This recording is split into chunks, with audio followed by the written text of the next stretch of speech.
Anything else anyone remember? Want to share? Your reflections from Thursday. AJ.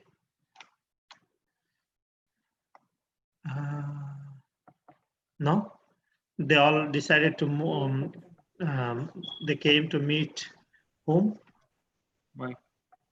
Michael Grant, Mike, right? And he lives, he has a space, but he promised that he's going to find a space, better place for him, right? And he also started the morning class at 6 o'clock. And some people started coming in the morning as well, even though they are even though they are drug addicts, they are up in the night. They started to come in the morning as well. Yeah. Where did they start? Oh, in Carl's place. Yeah, that is in Carl's place. Yeah, right. In the Bowery. Yes. And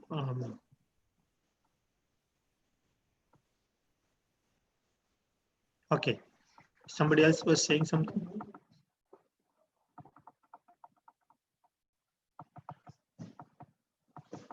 I think we will start from here. So Mike, Prabhupada, and Carl meets with Mike and says the situation. And it appears like Prabhupada requested Mike to work on seriously. Mike felt obligated. He was good at getting things done. And he wanted to do this for the Swami. So the next day he went to the Village Voice, got the first newspaper of the press, looked through the classified ads until he found a suitable prospect and phoned the landlord. It was a storefront on 2nd Avenue. And an agent, a Mr. Gardiner, agreed to meet Mike there. Carl and the Swami also agreed to come. Mr. Gardner and Mike were the first to arrive. Mike noted the unusual hand-painted signs, matchless gifts, above the front window. It was a holdover, Mr. Gardner explained, from when the place had been a nostalgic gift shop. Mike proceeded to describe the Swami as a spiritual leader from India, an important author and a Sanskrit scholar. The rental agent seemed receptive. As soon as Prabhupada and Carl arrived, and everyone had been congenially introduced, Mr. Gardner showed them the small storefront. Prabhupada, Carl, and Mike carefully considered its possibilities. It was empty, plain, and dark. The electricity had not been turned on, and it needed repainting. It would be good for meeting. It would be good for meetings, but not for Swami's residence. But at $125 a month, it seemed promising. Then Mr. Gardner revealed a small second-floor apartment just across the rear courtyard, directly behind the storefront. Another $71 a month, and the Swami would live there. Although first Mr. Gardner would have to repaint it, the total rent would come to $196, and Carl, Mike, and others would pitch in. Prabhupada had the idea of making Mr. Gardner the first official trustee of his fledgling Krishna Consciousness Society. Prabhupada, whoever sees, he wants to make him trustee. During the conversation, he presented Mr. Gardner with a 3-volume set of Srimad Bhagavatam. And inside the front cover, he wrote a personal dedication and then signed it, A.C. Bhaktivedanta Swami. Mr. Gardner felt flattered and honored to receive these books from their author himself. He agreed to become a trustee of the new Society for Krishna Consciousness and to pay the society $20 a month. Wow, that's wonderful. As far as I understand, Mr. Gardner first time showed up, right? He's an agent. Isn't he an agent? Yeah. So as obliged, Michael Grant, he looked into the newspaper, the Village Voice, and started searching and started calling. and he found the place in 22nd Avenue. Mike and Carl comes, and Gardner comes, and Prabhupada comes. Somehow the likes it is going to be painted. It's $125 a month. Looks like there's no bargaining system. And he found a small apartment on second floor behind that. How many of you been to 2nd Avenue? Probably not many. Huh? You did? 22nd Avenue? Yeah, you have. Yeah. Yeah. So now interesting thing is Prabhupada gave books to Gardner and made him a trustee of his organization. And he felt happy. He felt, and also he contributed $20 a month. That's a great. That time $20 a month, isn't it big money? Now in our temple we still are asking for $11 a month. Isn't it? Is it that time $20 is a big money? Yeah, 175. Yeah, I don't know. This is what in the set like 69, 70. So Not even 70. I think we are still talking about 66. No, because it's not even 1 year he came. It's only 10 months to America. I have the dates. That's the memory is fading away. Anyway, going, it's your turn to read. $20 that time he contributed is very good money. Prabhupada had the. Now it was time to move the Swami into his new place. A few friends who were on hand accompanied the No, I Swami. think you have to read. Mr. Gardner took a week to paint the apartment. Meanwhile, Mike arranged for the electricity and water to be turned on and had a phone installed. And he and Carl raised the first month's rent among their friends. When everything was ready, Mike gave Prabhupada a call at Carl's. Now it was time to move the Swami into his new place. A few friends were on hand, accompanied the Swami over to the Bowery loft. Maybe they weren't prepared to become his surrendered disciples, but contributing toward the first month's rent and volunteering a few hours of work to help set up his place were exactly the kind of things they could do very willingly. At the loft, they all gathered up portions of the Swami's belongings, and then they started out on foot up Bowery. It was like a safari, a caravan of a half a dozen men loaded with Prabhupada's things. Michael carried the heavy Robert's reel-to-reel, and even the Swami carried 2 suitcases. They did everything so quickly that it wasn't until they were well on their way and Mike's arm began to ache and he realized, why didn't we bring a car? Yeah. It was the end of June and a hazy summer sun poured its heat down into the Bowery jungle. Starting and stopping, the strange safari, stretching for over a block, slowly trekked along. Prabhupada struggled with his suitcases, past the seemingly unending row of restaurants, supply shops, and lamp stores, between Grand, Broome, and Spring Streets. Sometimes he paused and rested, setting his suitcases down. He was finally moving from the Bowery. His electrician friend on 72nd Street would have been relieved, although perhaps he would have disapproved of the 2nd Avenue address also. At least he was finished residing on Skid Row. He walked on, past the homeless men outside the Salvation Army shelter, past the open-door taverns, stopping at streetlights, standing alongside total strangers, keeping an eye on the progression of his procession of friends who struggled along behind him. So it took a week to paint the apartment, and while that was happening, Mike arranged for electricity and all the necessities that were needed for Prabhupada. And he and Mike and all their friends who were friends with Prabhupada decided to raise money for the first month of rent.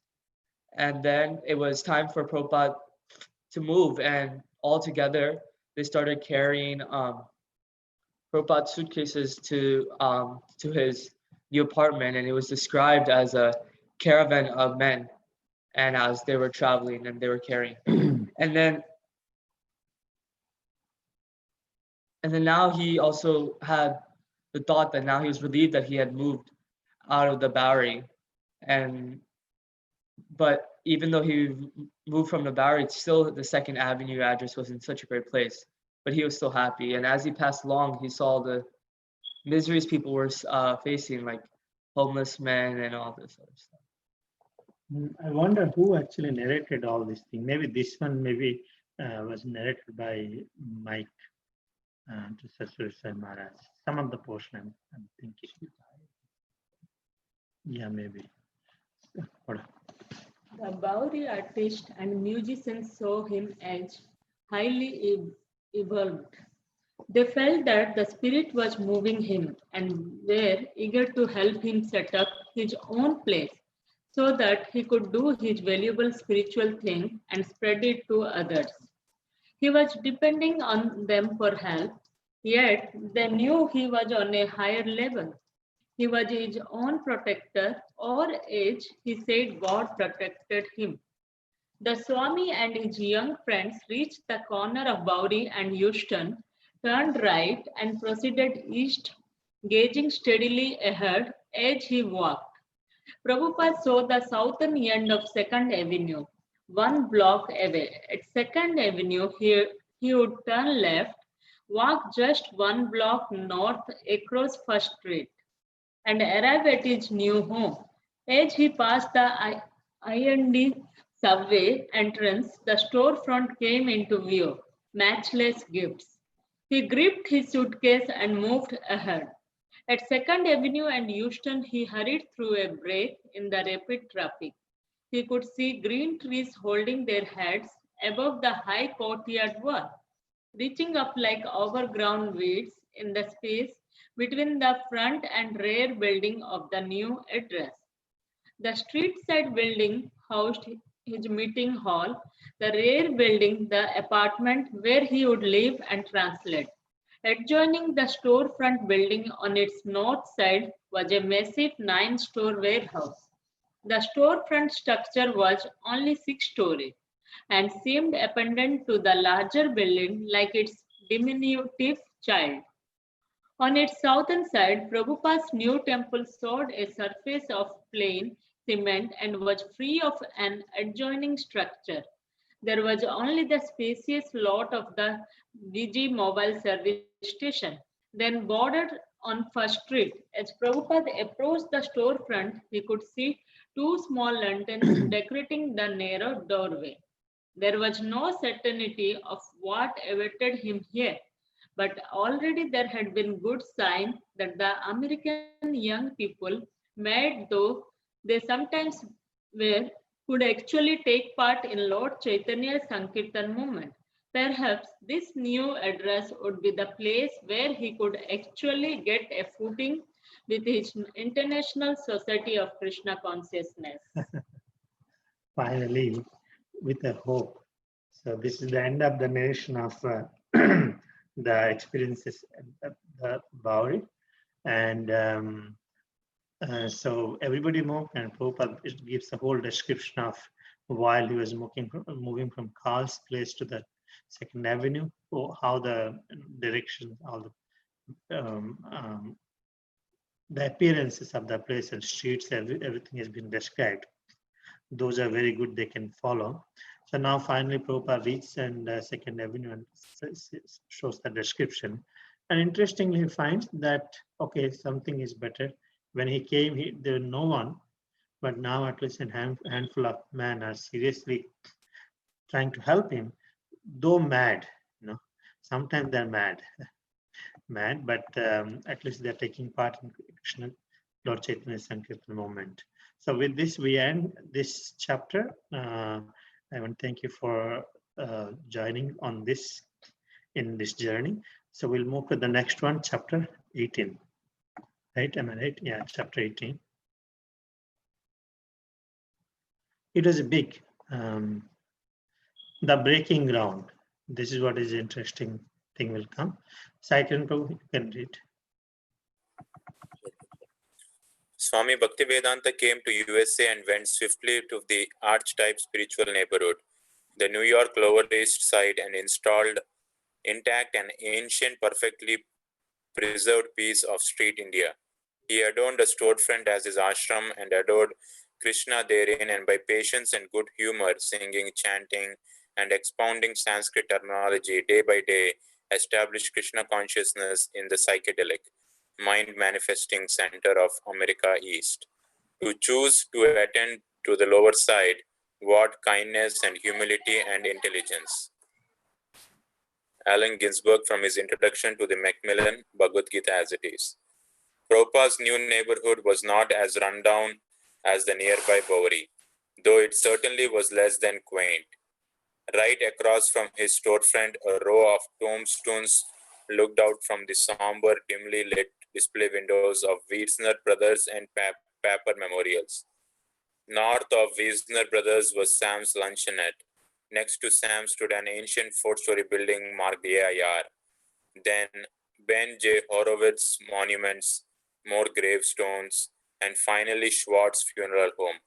On the next block at number 43, a worn canvas awning jutted out on the sidewalk. Proveno Lanza Funeral Home. There was Cosmo Parcels Importers, and a few blocks further uptown, the prominent black and white signboard of the Village East Theater.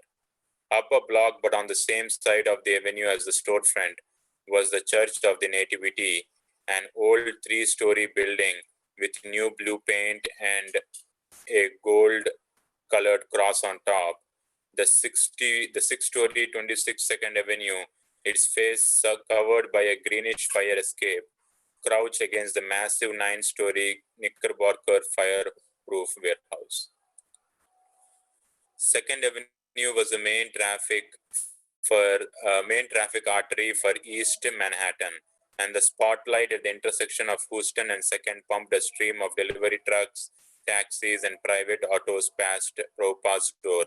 From early morning until night, there would be cars zooming by, followed by the sound of brakes, the competitive tension of waiting bumper to bumper, the impetuous honking, then gears grinding, engines rumbling, revving, and again the zooming by. The traffic was distractingly heavy. So here, basically, the Prabhupada's new neighborhood, the storefront was not as bad as the nearby brewery, but it was not also that great. And it describes the adjacent shops. There were some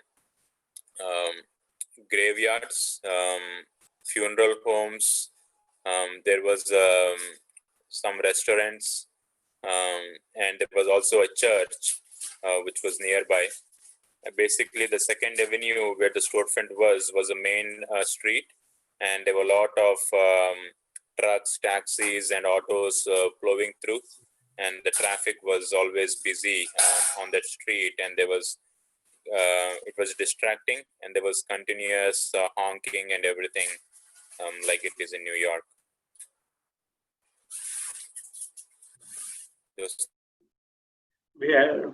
It comes as graveyard. I don't remember there's a graveyard. My wife is saying they may build the house on graveyard also now.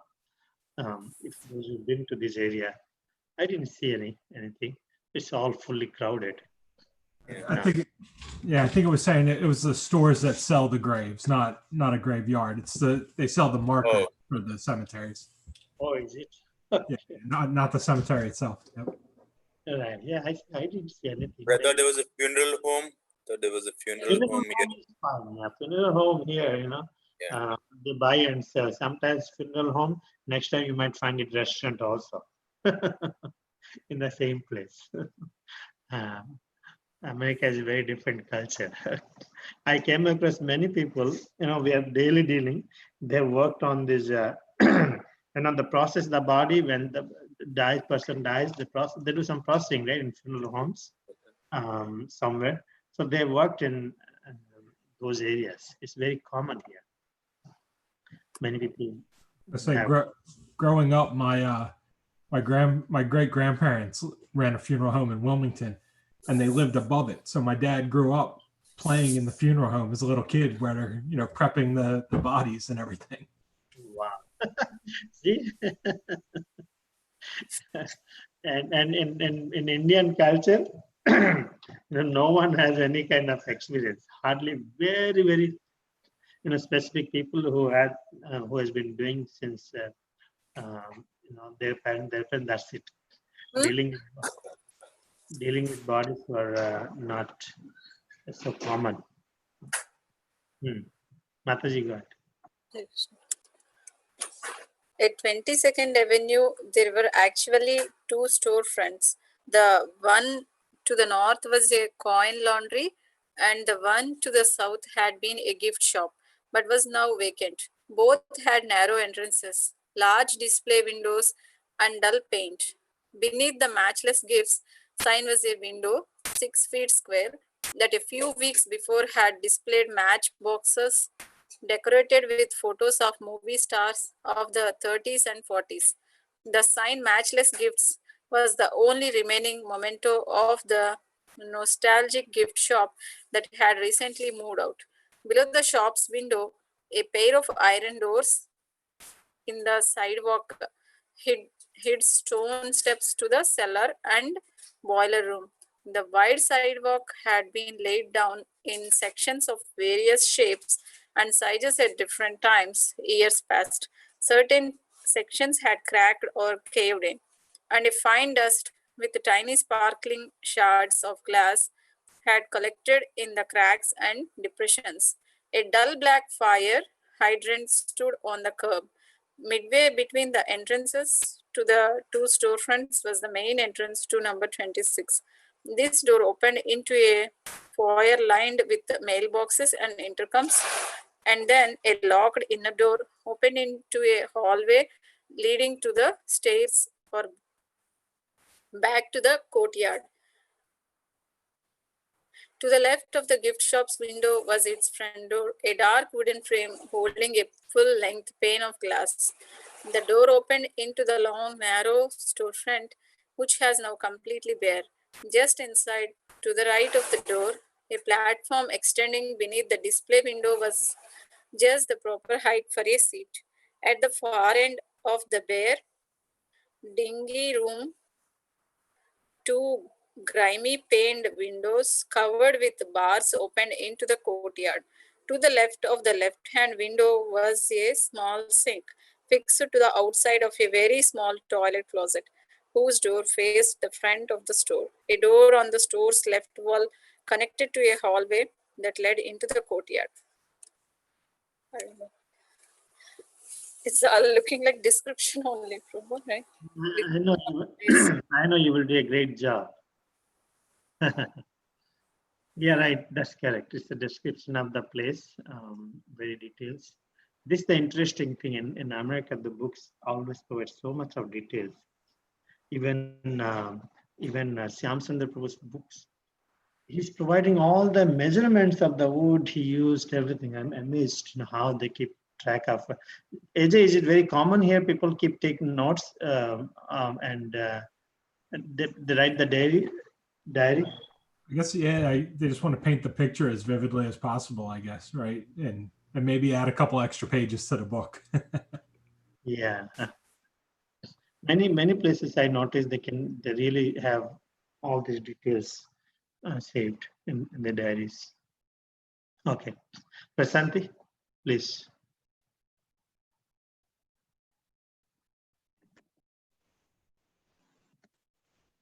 The courtyard was paved with concrete geometric sections and encircled with shrub gardens and tall trees.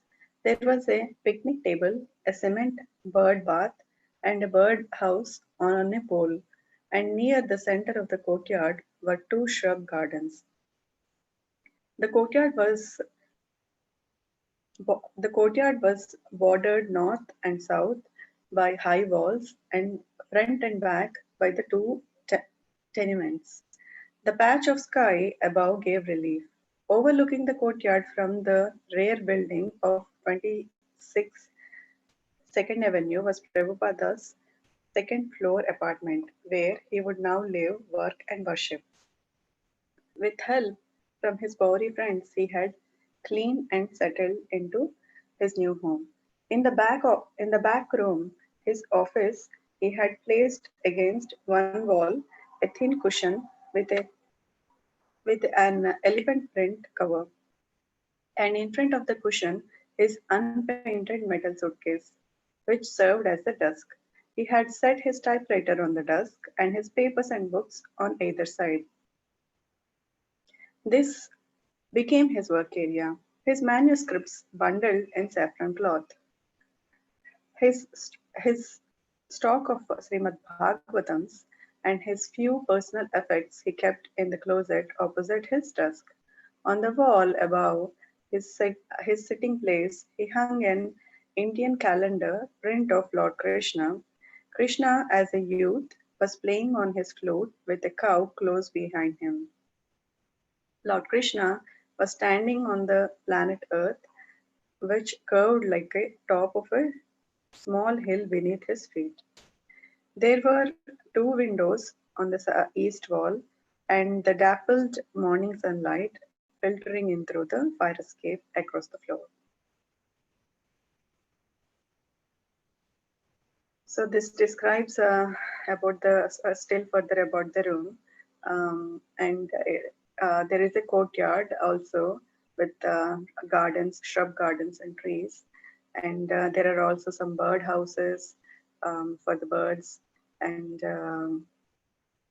it also describes about the second floor apartment of Prabhupada in the 26th Second Avenue.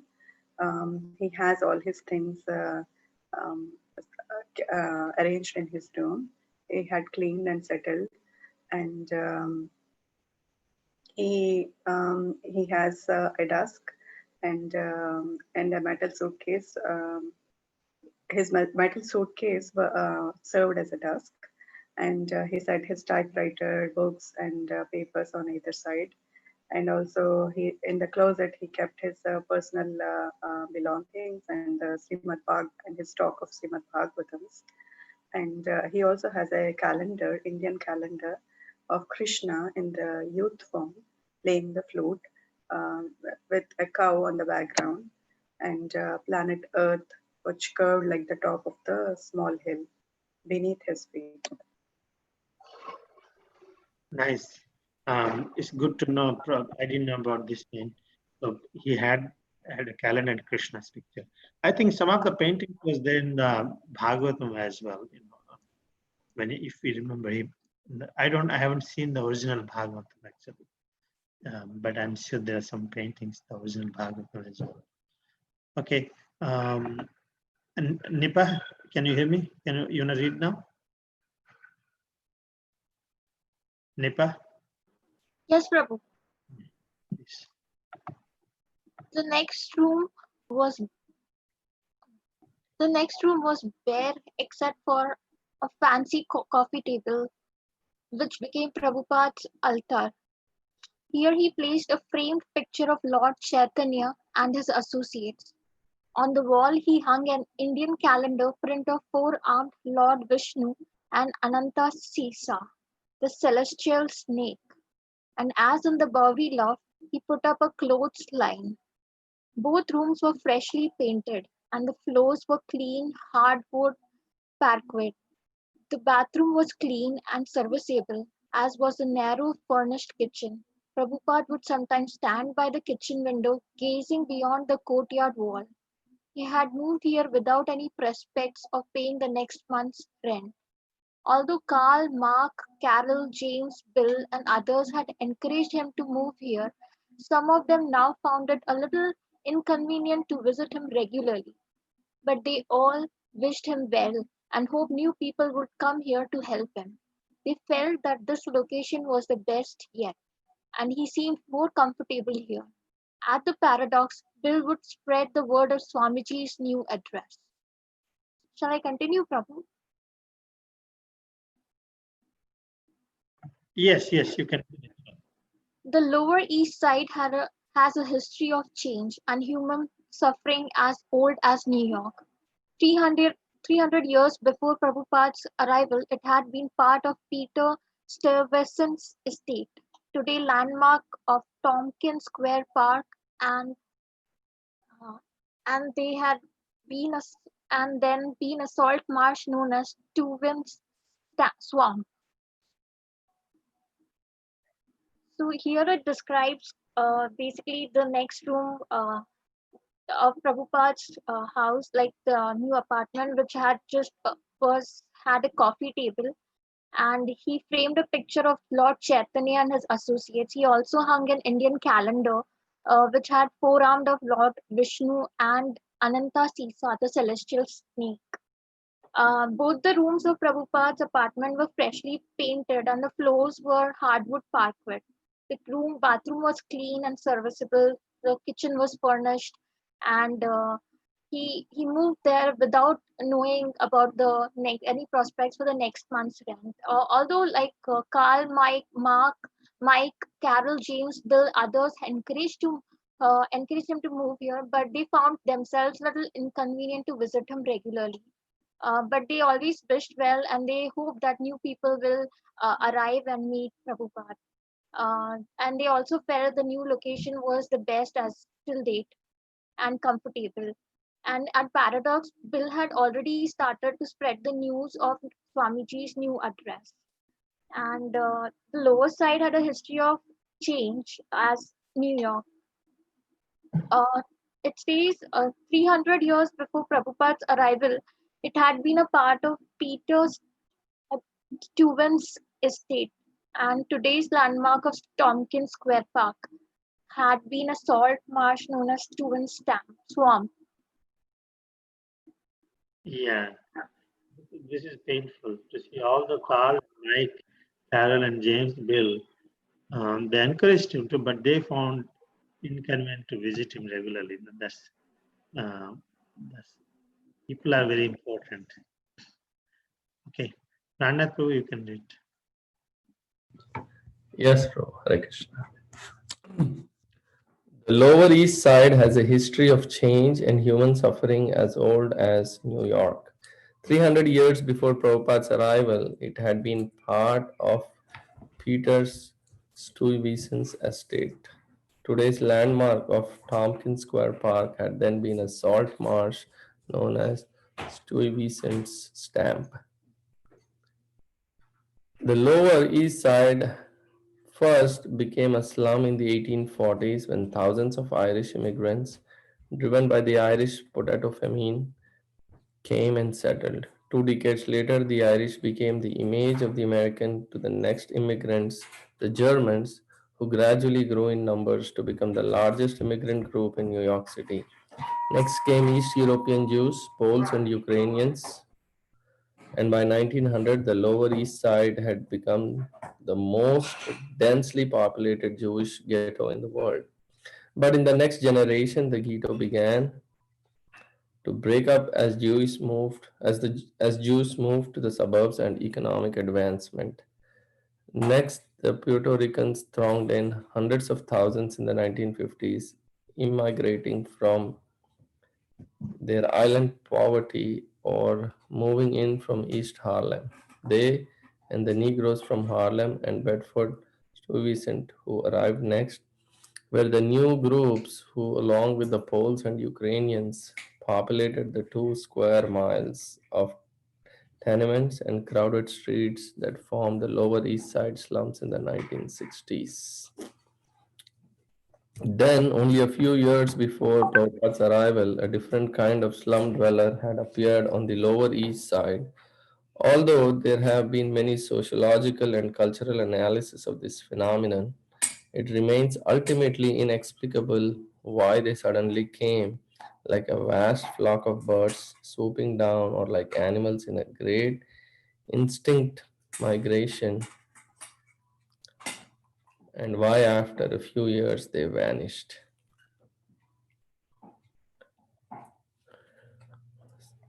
Primarily talking about, the, the immigrant population, and in general how the east side uh, was filled with different immigrants, starting from the 1840s that way, yeah. So, and through until 1960s, how slowly it started with the Irish immigrants, and then um, the Germans, became the important group in New York City. Then Jewish, and then the Puerto Ricans came in the 1950s, and then the Negroes, then and the Bedford Stuyvesants arrived. Then the Poles and Ukrainians populated. So the Lower East Side was primarily filled with these people uh, in the 1960s.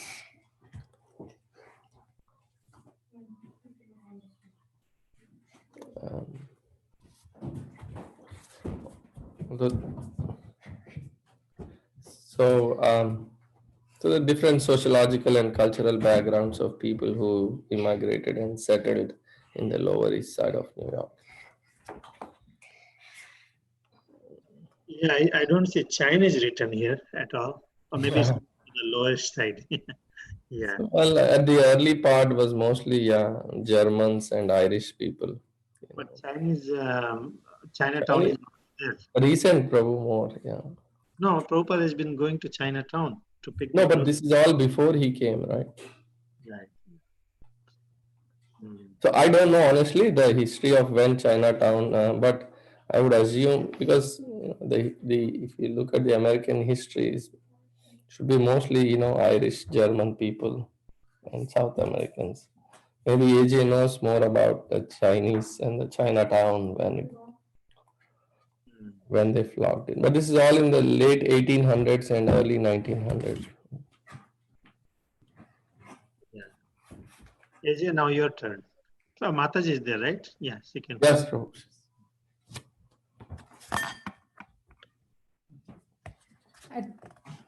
Then, only a few years before Prabhupada's arrival, a different kind of slum dweller had appeared on the Lower East Side. Although there have been many sociological and cultural analyses of this phenomenon, it remains ultimately inexplicable why they suddenly came, like a vast flock of birds swooping down, or like animals in a great instinctual migration, and why after a few years they vanished. At first, the newcomers were mostly young artists, musicians, and intellectuals, similar to the hip crowd of Prabhupada's Bovary days. Then came the young middle class dropouts because living space was more available and rents were lower than in the nearby Greenwich village. They concentrated here on the Lower East Side, which is the parlance of the renting agents, became known as East Village. Many even came without finding a place to live and camped in the hallways of tenements. Drawn by cheap rent and promise of Bohemian freedom, these young middle class dropouts, the avant garde of nationwide youth movement, soon to be known in the media as hippies, wandered to the Lower East Side slums in living protest against America's good life of materialism. As if responding to an instinctual call, younger teenage runaways joined the older hippies, and following the runaways came the police, counselors, social and welfare workers, youth hostels, and drug counseling centers. On St. Mark's Place, a new hip commercialism sprang up with head shops, poster shops, record shops, art galleries, and bookstores that carried everything from cigarette papers to hip clothes and psychedelic lighting. So, this is a continuation of how the lifestyle is changing and the emergence of the hippie movement. And there were all age groups and all income levels, and continuation from the previous paragraphs. It says how the immigrants are coming, like in group of birds and animals that migrate, and then they, after a few years, they vanish. It's compared to them, like the amount of people that were coming, and It explains in the beginning how most of the newcomers were young artists, musicians, and intellectuals, and later they have also seen young middle class dropouts, and how they would just come without even knowing where to live or where to stay. They would just come and camp, and and they were all opposing the America's good life of materialism. That was their common thing in all of them, and they were known by media as hippies. And following them, there were police, counselors, social welfare workers, youth hostels, drug counseling centers, all of these things coming up one after the other. And on the commercial side, there were head shops, poster shops, and record shops, art galleries, bookstores, everything that they would need. They started having those stores coming up on commercial side as well. So it kind of explains the change in the lifestyle and how things are coming up, new things. Yeah. Yeah, thank you. Sure. AJ, you please read.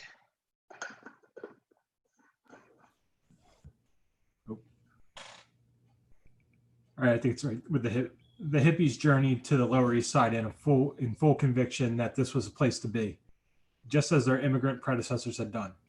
For the European immigrants of another age, New York Harbor had been the gateway to a land of riches and opportunity, as they at long last set their eyes on Manhattan's skyline and the Statue of Liberty.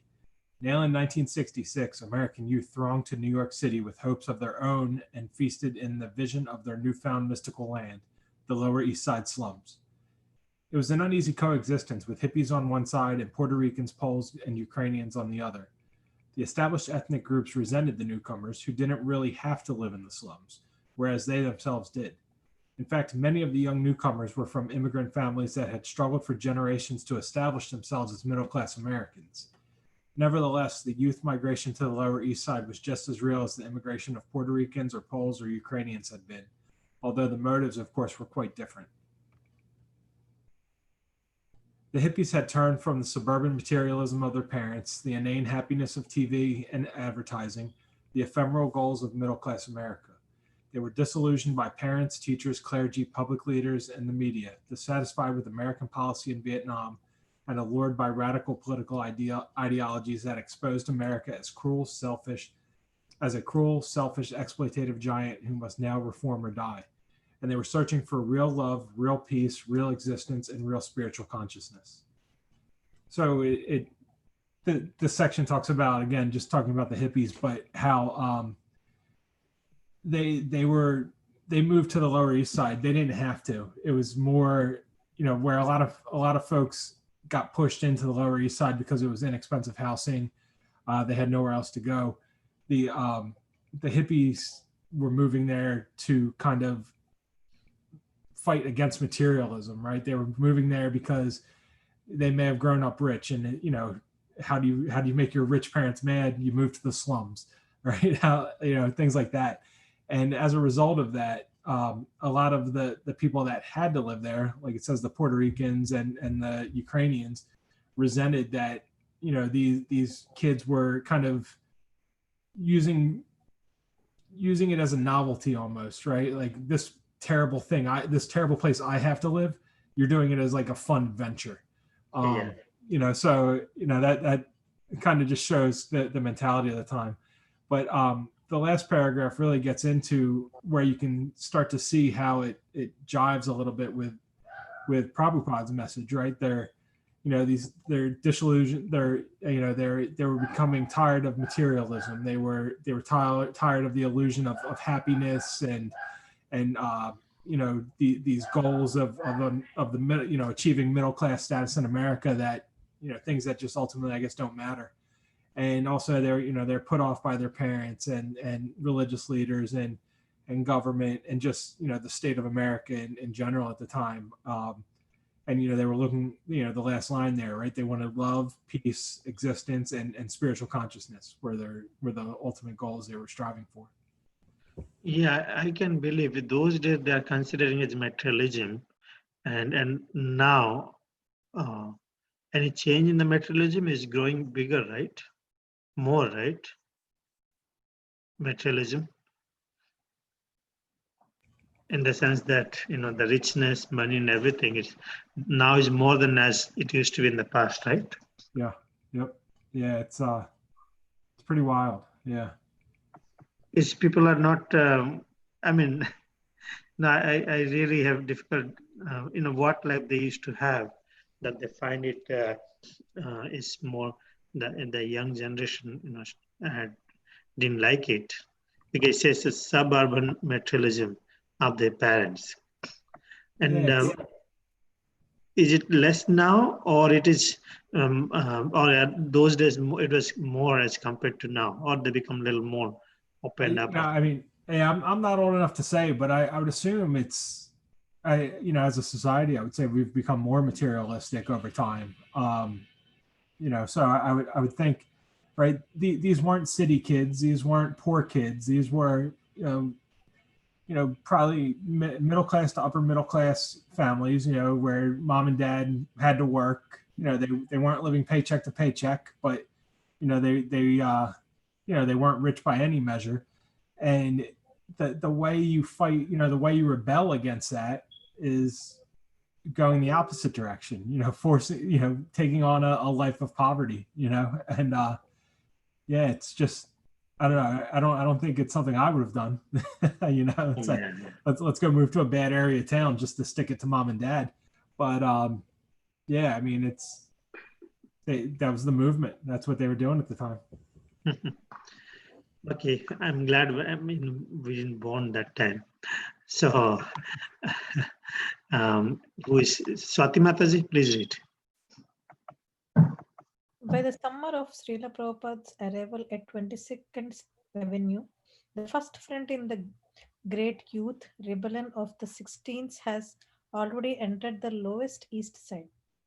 Here they are free to live in simple poverty and express themselves through art, music, drugs, and sex. The talk was of spiritual searching. LSD and Mirujana, Mirvana were the keys opening new realms of awareness. Nations about Eastern culture and Eastern religions were in vogue. Though drugs, yoga, brotherhood are just by being free. Somehow they would attain enlightenment. Everyone was supposed to keep an open mind and develop his own cosmic philosophy by direct experience and drug expanded consciousness, blended with his own electric reading. And if their lives appeared aimless, at least they have dropped out of pointless game where the players sell his soul of material goods and in this way supports a system that is already rotten.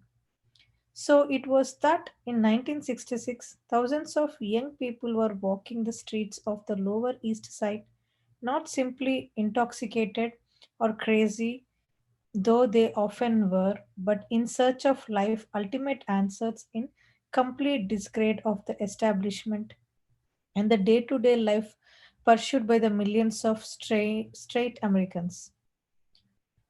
That the purporous land of America could breed so many Prosperous land. land of America could breed so many discounted youths surprised Prabhupada. Of course, it also further proved that material well being, the hallmark of American life, could make people happy. Prabhupada did not see the unhappiness around him in terms of immediate social, political, economical, and cultural causes. Neither conditions nor youth rebellions were all important re- real, Realities. realities. Sorry, important realities. They were mere symptoms of universal unhappiness to which the only cure was Krishna consciousness. He sympathized with the miseries of everyone, but he saw the universal solution. Yeah, it's interesting. Looks like at that point, seems like children had experienced. They wanted to free, and in one sense, material frustration was there, and they were trying everything they want to do the all free life and explore something. But here it says LSD marijuana were the keys opening new realm of awareness. Notions about Eastern culture and Eastern religions were in vogue. Through drugs, yoga, brotherhood, and just by being free, somehow they would attain enlightenment. So at least they had accepted, yoga has been, very well introduced. Like, very well means well known. And they're looking for freedom, as if I see it. I really, maybe, what changed is it society changed. I think still people are doing the still same thing most in another way I see. People are still having drugs, people are still having, alcohol a lot. So maybe only at this time they're not materially frustrated or something. I don't know what conclusion I should get it from this. However, here it says the prosperous land of America could breed so many discounted youths. So Prabhupada said he didn't find any poor anything, but he says that they were universal unhappiness. He was experiencing universal unhappiness, which the only cure was Krishna consciousness. So that's the scene during that time, the situation of the people. Vijayanand Prabhu?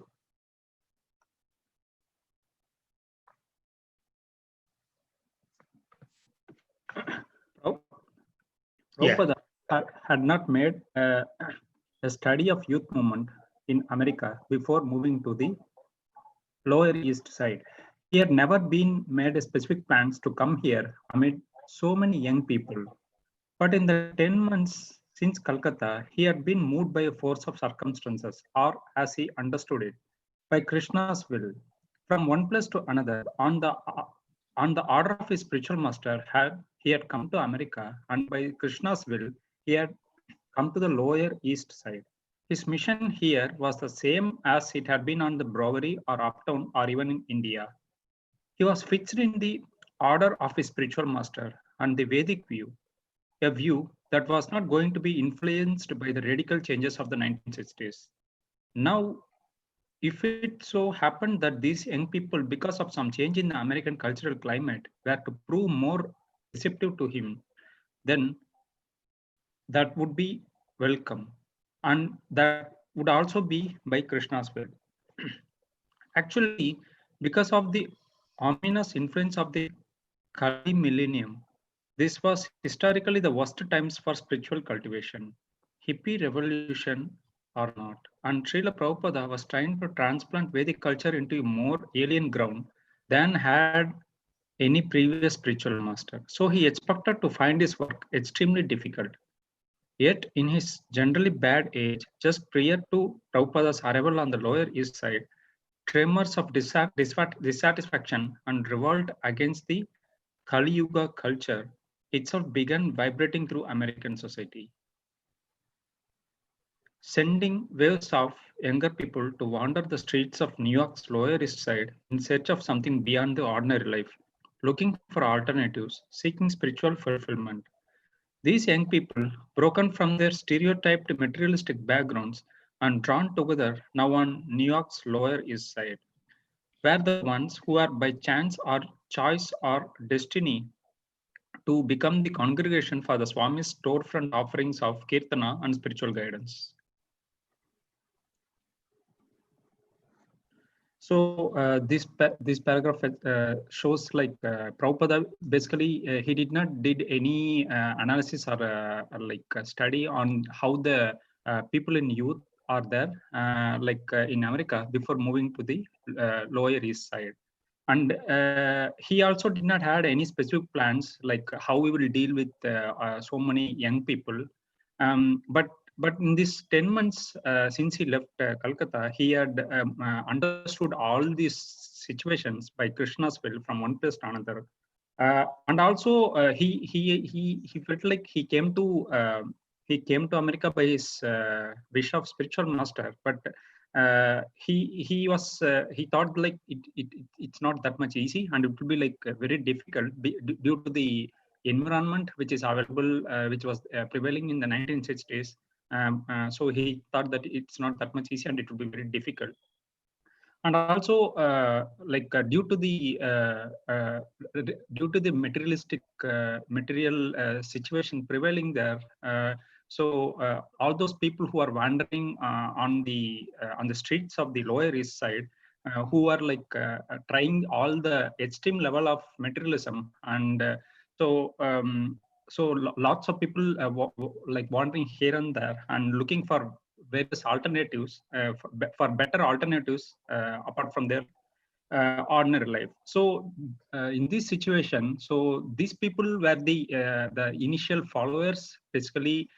So Prabhupada was in a situation that he has to teach, or he has to chant or preach the like the kirtana and the spiritual guidance only to these people who are like wandering like freely in the streets of Lower Side.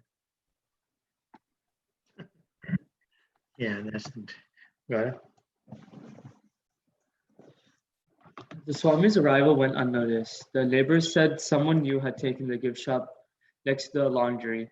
There was a strange picture in the window now, but no one knew what to make of it. Some passerby noticed a piece of paper announcing classes in Bhagavad Gita taped to the window.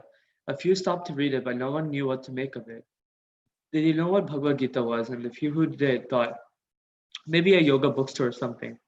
The Puerto Ricans in the neighborhood would look in the window at Harvey Cohen's painting and then blankly walk away. The manager of the mobile gas station next door couldn't care less who had moved in. It just didn't make any difference. The tombstone sellers and undertakers across the street didn't care. And for the drivers of the countless cars and trucks that passed by, Swamiji's place didn't even exist. But there were young people around who had been intrigued with the painting, who went up to the window to read the little piece of paper. Some of them even knew about the Bhagavad Gita, although the painting of Lord Chaitanya and the dancers didn't seem to fit. A few thought maybe they would attend Swami Bhaktivedanta's class and check out the scene. That's fine. I can just... So when Prabhupada moved in, the people like around his place, they all didn't know, like this, didn't notice Prabhupada moved in. One would say, oh, this might be a yoga bookstore, or another would just stop by, just look at the painting, but they wouldn't know what it was or what was the meaning of it. But there were also young people who were intrigued with the painting and were intrigued about these classes, and they didn't know what to think about it, but a few of them thought that they would join the classes and see what would come out of it. Okay. Prasanthi? July 1966. Howard Wheeler was hurrying from his apartment on Mott Street to a friend's apartment on 5th Street, a quiet place where he hoped to find some peace. He walked up Mott Street to Houston, turned right, and began to walk east, across Bowery, past the rushing traffic and stumbling derelicts, and towards 2nd Avenue, Howard. After crossing Bowery, just before 2nd Avenue, I saw Swamiji jauntily strolling down the sidewalk, his head held high in the air, his hand in the bead bag. He struck me like a famous actor in a very familiar movie. He seemed ageless. He was wearing a traditional saffron-colored robes of a sannyasi and quaint white shoes with points. Coming down Houston, he looked like the genie that popped out of Aladdin's lamp. Howard, age 26, was a tall, large-bodied man with long dark hair, a profuse beard, and black-framed eyeglasses. He was an instructor in English at Ohio State University and was fresh from a trip to India, where he had been looking for a true guru. Prabhupada noticed Howard, and they both stopped simultaneously. Howard asked the first question that popped into his mind, "Are you from India?" Prabhupada smiled. "Oh yes, and you?" "Howard." I told him no, but but that I had just returned from India and was very interested in his country and the Hindu philosophy. He told me he had come from Calcutta and had been in New York almost 10 months. His eyes were as fresh and cordial as child's, and even standing before the trucks that roared and rumbled their way down the Houston street, he emanated a cool tranquility that was unshakably established in something far beyond the great metropolis that roared around us.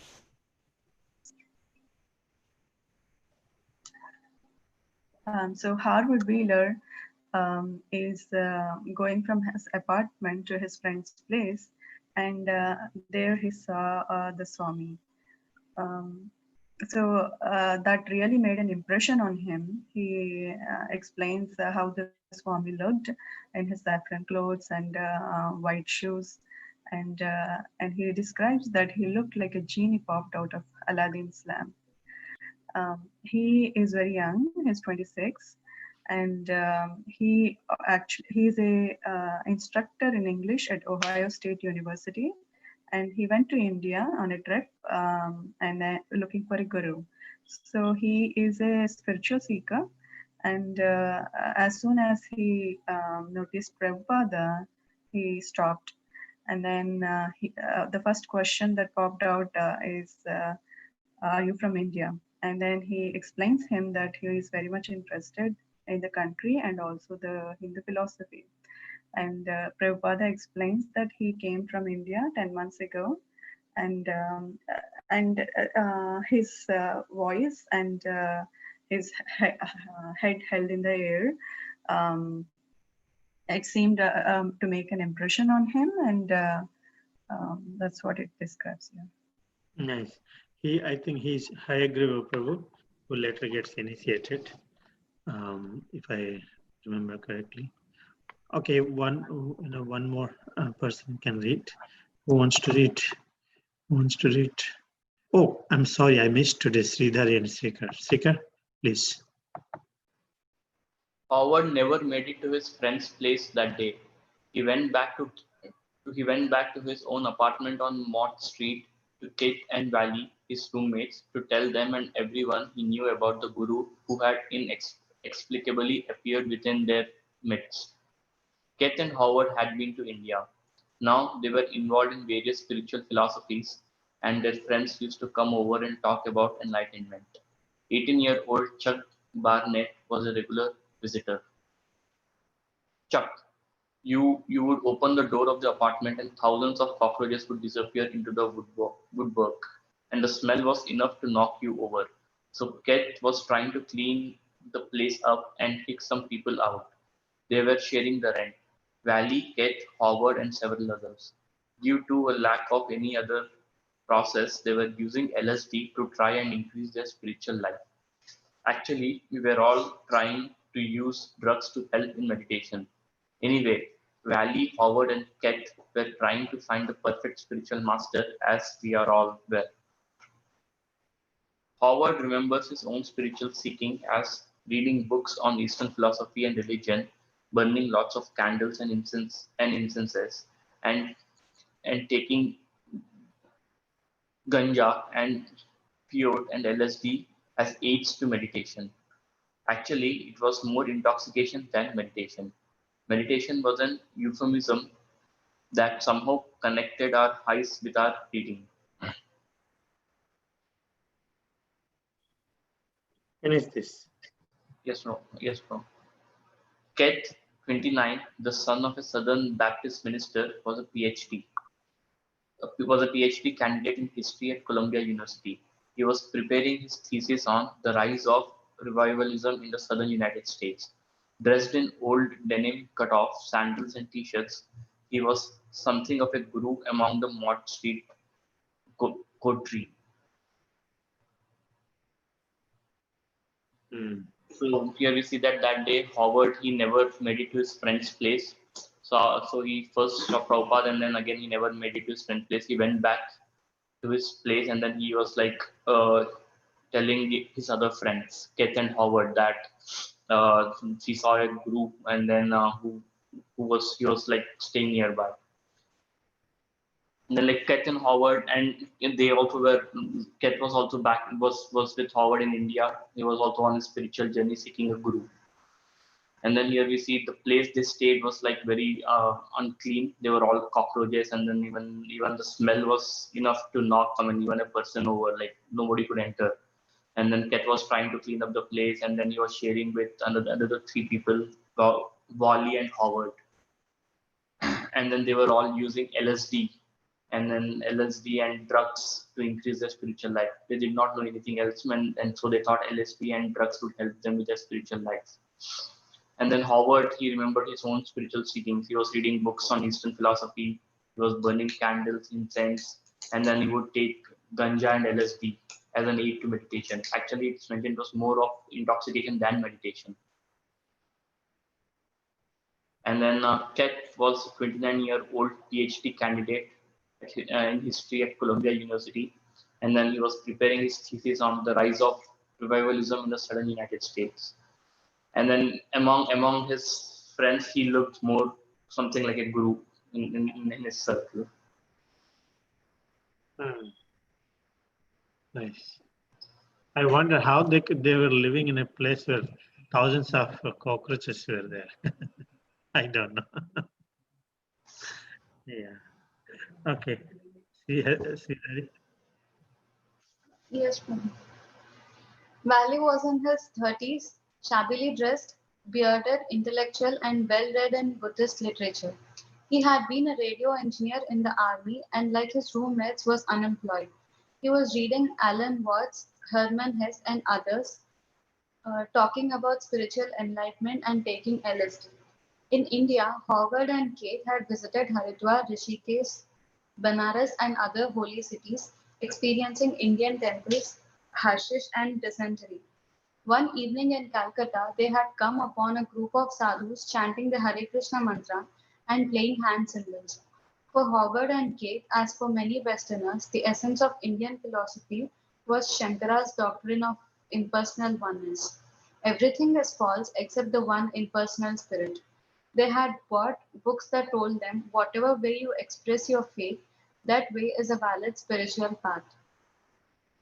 Now the three roommates, Howard, Kate, and Valley, began to mix various philosophies into a hodgepodge of their own.